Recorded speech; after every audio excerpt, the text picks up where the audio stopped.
Hello everyone, it's Henry again, and I'm the design director of Team 4512 Otter Chaos. Today I'm going to be going over customization layouts of gestures, as well as keyboard bindings and macros, and toolbars.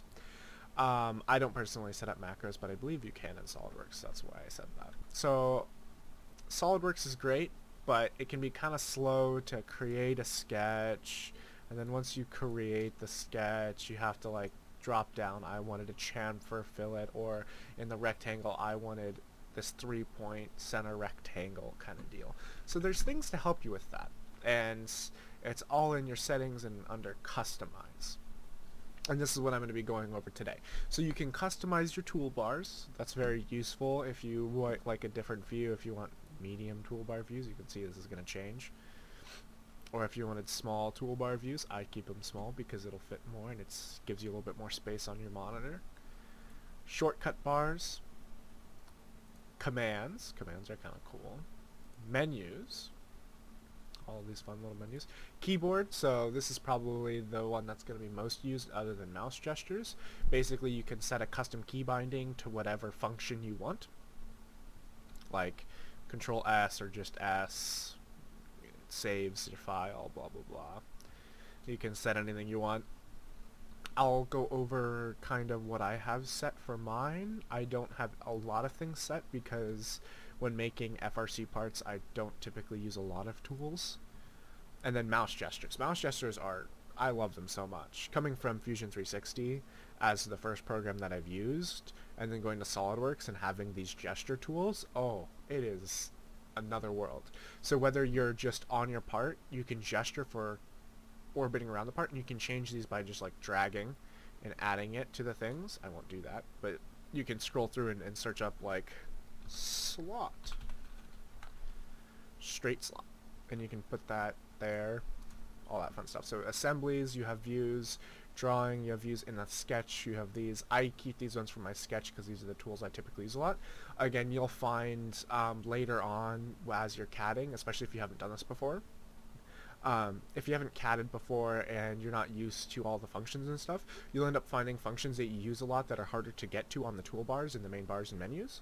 So you're going to want to put those on a gesture or a key binding, and that'll help you be more efficient. So yeah, that's how you get to those. So just customization, menus, keyboard, all fun stuff. Again, that's in the settings drop down, customize. So I have this belly pan here. I don't think I have a sketch. I'm going to exit the sketch, discard. I'm going to pan up so I can use these gestures by holding down the right hand mouse click button. So holding down right click, and I can gesture to what I want. And it's very cool. So now if I was to create a sketch, which I don't have a binding for creating a sketch because it's pretty self-apparent, I select the plane, it creates my sketch. Now I have lots of tools, so if I go down, center rectangle, yoink. If I want a slot, I can kind of just yoink it down anywhere. If I want my circle, I can yoink that down. If I want my dimensioning, I can yoink that down. And that's the cool part about the gestures, is you can just select all these. If I want to trim stuff, we're gonna, not do that again. And then the selection tool. I fucked that up.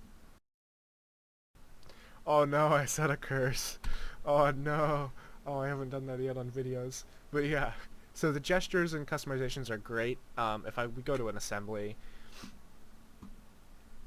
I have gestures for mates and stuff, so I just hit Shift Z, which is really close to where my fingers are typically, and that's a very cool way of just pulling up the mates menu. And then I have sketches usually bound to all the rest of my keys that I typically use, so like Shift R or stuff, depending on what I want to do for squares and other things.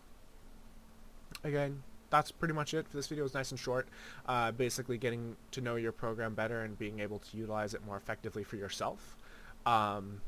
If you haven't used CAD before, I suggest just like messing around with making blocks and putting holes through them and that kind of stuff. Next video is going to be getting into 2D sketches and using those 2D sketches to create 3D parts. So we're going to get into the 2D sketch, and then we're going to get into making the 3D parts, and then after that we're going to get into more complex sketches and more complex 3D parts, and then we'll get into more FRC design. And I know that's the fun one, the FRC design portion. So yeah, but first we gotta learn the cool simple stuff. Thank you all for watching. If you liked the video, you know what to do. If you didn't like the video, you know what to do as well. Please check out our merch store.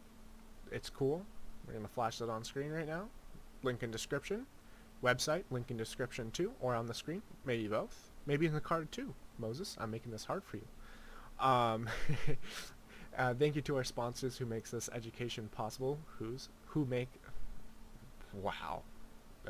Just flash them on the screen, dude. Don't leave me behind. I'm gonna suffer here. Goodbye. I can't do this anymore.